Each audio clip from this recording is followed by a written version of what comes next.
नमस्कार, मैं जितेंद्र चतुर्वेदी। नरेंद्र मोदी के खिलाफ ये जो अभियान चलाने वाली टोली है उसे सुप्रीम कोर्ट से भारी निराशा हुई है। वैसे तो वो ये मानकर चल रहे थे कि जब कोर्ट का दरवाजा उन्होंने खटखटाया है तो कुछ टिप्पणी आ जाएगी, कोर्ट से कोई ऑर्डर आ जाएगा जिसके सहारे वो 2024 में नरेंद्र मोदी को कटघरे में खड़ा करेंगे और फिर जो उनकी सियासी बैतरणी है उसको पार लगाने की कवायद करेंगे। मगर मुख्य न्यायाधीश की बेंच ने जो टिप्पणी की उसके बाद से तो ये राहुल गांधी हो या प्रशांत भूषण सरीखे अलंबरदार, ये तो अब कहीं मुंह दिखाने लायक बचे नहीं, क्योंकि ये तो अडानी को लेकर बड़ा भारी अभियान चला रहे थे। और आपको ध्यान होगा कि उस अभियान के अलंबरदारों में राहुल गांधी भी रहे हैं, प्रशांत भूषण भी रहे हैं, संजय सिंह भी रहे हैं, महुआ मोइत्रा भी रही हैं। अब ये तमाम लोग क्या जाकर जनता के बीच कहेंगे, क्योंकि अब इनकी स्थिति वैसी ही हो गई है जैसी 2019 में थी। आपको ध्यान होगा कि 2019 में प्रशांत भूषण, राहुल गांधी, यशवंत सिन्हा, अरुण शौरी, ये वो नाम है जो राफेल पर बैठकर उड़ रहे थे और ये सीबीआई गए, ये सुप्रीम कोर्ट गए, इन्होंने तमाम जतन किए कि किसी तरह से नरेंद्र मोदी पर दाग लगा दिया जाए। अब इतना जतन करने के बाद भी हाथ क्या लगा कि सुप्रीम कोर्ट ने क्लीन चिट दे दी और कह दिया कि नहीं, राफेल में कोई गड़बड़ी नहीं हुई है। उसके बाद तो ये जो चौकीदार चोर है का नारा राहुल गांधी ने लगाया था, ये नारा बैकफायर कर गया। कान पकड़कर सुप्रीम कोर्ट में माफी भी मांगनी पड़ी और जो चुनाव था जहां वो सोच रहे थे कि हम 180 सीट पाने जा रहे हैं, वहां 50 पर जाकर अटक गए। कमोबेश उसी तरह की स्थिति और परिस्थिति अब दिखाई दे रही है अडानी वाले मसले में। अडानी वाला जो मुद्दा है इसको लेकर खूब सियासत की गई और अभी भी की जा रही है। अरविंद केजरीवाल ने तो विधानसभा का विशेष सत्र बुला लिया था और कहानी सुना दी थी, और राहुल गांधी ने तो संसद में आप ये कहिए कि हदें ही पार कर दी थी। तमाम तस्वीरें लेकर पहुंचे थे, अब वो भूल गए रॉबर्ट वाड्रा और अडानी की जो तस्वीर है वो ले जाना। लेकिन वहां से उन्होंने एक समा बांधने की कोशिश की और जो समा वो वहां से बना रहे थे उसके जरिए वो यही सोच रहे थे और उनकी पूरी पार्टी ये सोच रही थी, पूरा इकोसिस्टम ये सोच रहा था कि अब तो नरेंद्र मोदी के पैरों के नीचे की जमीन खिसक गई। लेकिन सुप्रीम कोर्ट में जो कुछ हुआ ना, उसने दरअसल इन लोगों के पैरों के नीचे की जमीन खिसका दी है। जिस हिंडनबर्ग रिपोर्ट को लेकर अभियान चला, उसी हिंडनबर्ग रिपोर्ट पर एक तरह से आप कहें कि सीजीआई की बेंच ने ही सवाल खड़ा कर दिया। आपको ध्यान होगा कि जब हिंडनबर्ग की रिपोर्ट आई तो उस रिपोर्ट को लेकर देश भर में राजनीतिक उबाल आ गया और पूरा विपक्ष इस कोशिश में जुट गया।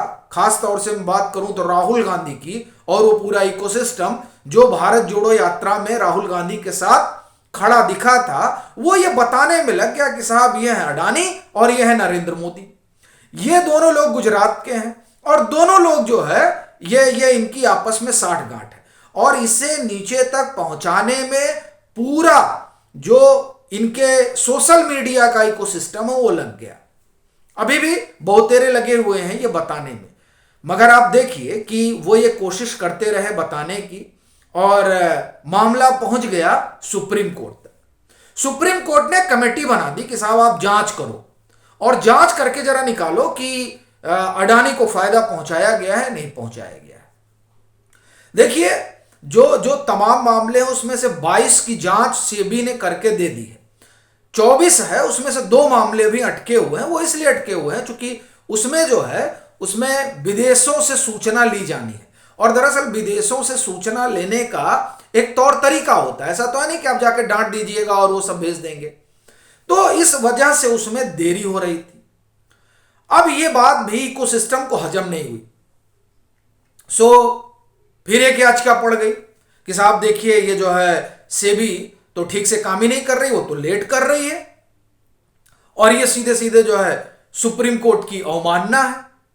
अब देखिए ये जब तमाम चीजें इकट्ठा हुई तब सीजीआई की बेंच बैठती है और सीजीआई की बेंच ने जो सवाल उठाया है जो वहां से बात निकल कर आई है उसने प्रशांत भूषण, राहुल गांधी और वो तमाम जो इकोसिस्टम है उसके लिए आप ये समझिए कि 2024 की राह बड़ी कठिन कर दी है। सुप्रीम कोर्ट में आप देखिए सीजीआई बैठे हुए हैं, बेंच सीजीआई की है। क्या पूछते हो? वो कहते हैं कि साहब आप कैसे कह सकते हैं कि सेबी जो जांच पड़ताल कर रही है उसमें हीला हवाली कर रही है। भाई जब तक कुछ आएगा नहीं तब तक आप ये सवाल कैसे उठा सकते हैं?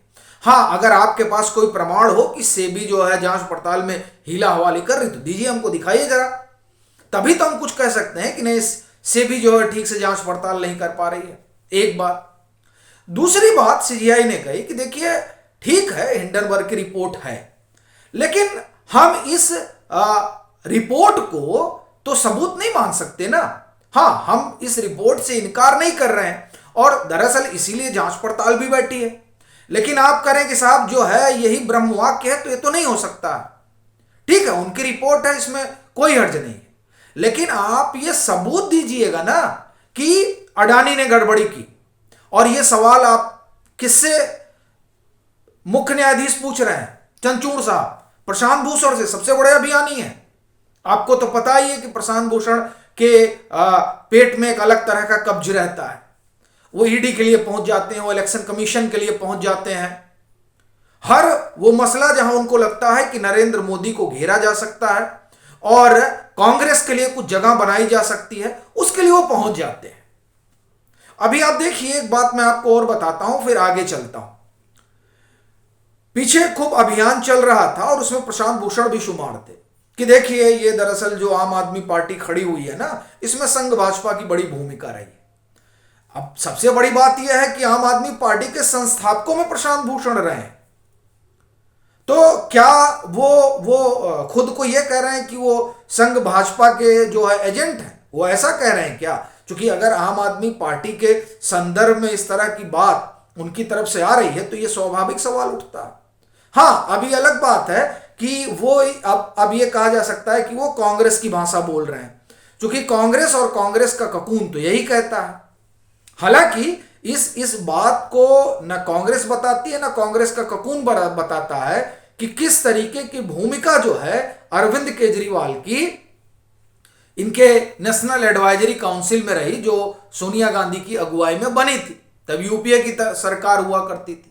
पर उस पर क्यों ही चर्चा करेंगे कि किस तरह से अरविंद केजरीवाल ने क्या क्या किया और किस तरह से तमाम चीजें हुई, उस पर बात नहीं होनी है। उस पर बात क्यों नहीं होनी है? वो इसलिए नहीं होनी है क्योंकि नरेंद्र मोदी को घेरना है।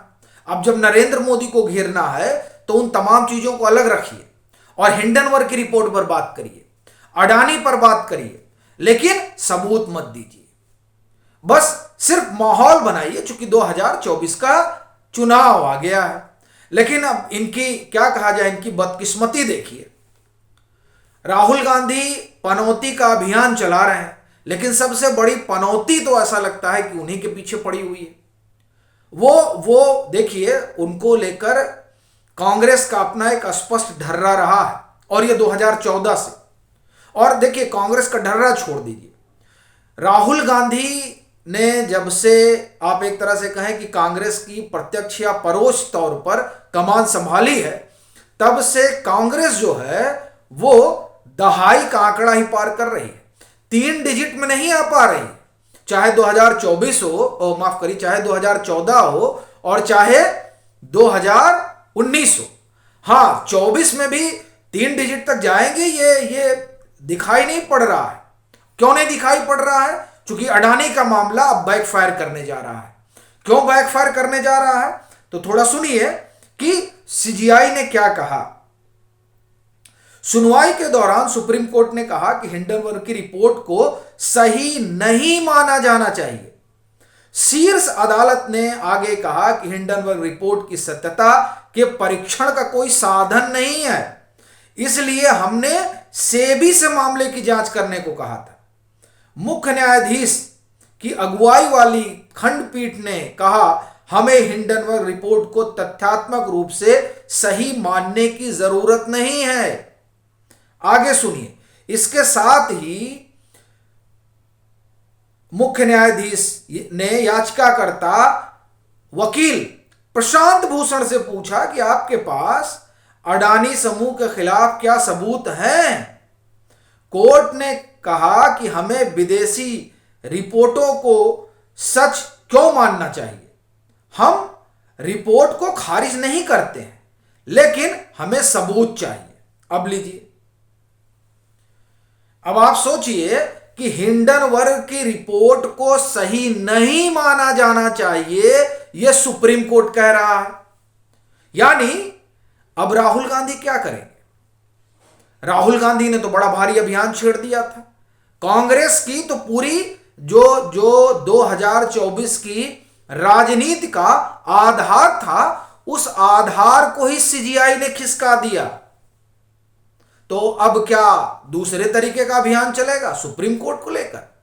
यह देखने और समझने वाली बात रहेगी। लेकिन इतना तो तय मानिए कि यह जो सुप्रीम कोर्ट ने कहा है,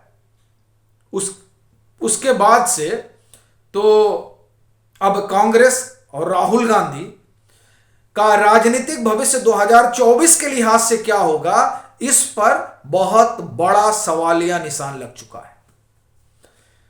अभी के लिए फिलहाल इतना ही। आपकी अपनी क्या राय है जरूर साझा करें, खूब साझा और खूब शेयर करें, वीडियो को लाइक करें, और मतांतर से नहीं जुड़े हैं तो जरूर जुड़ें।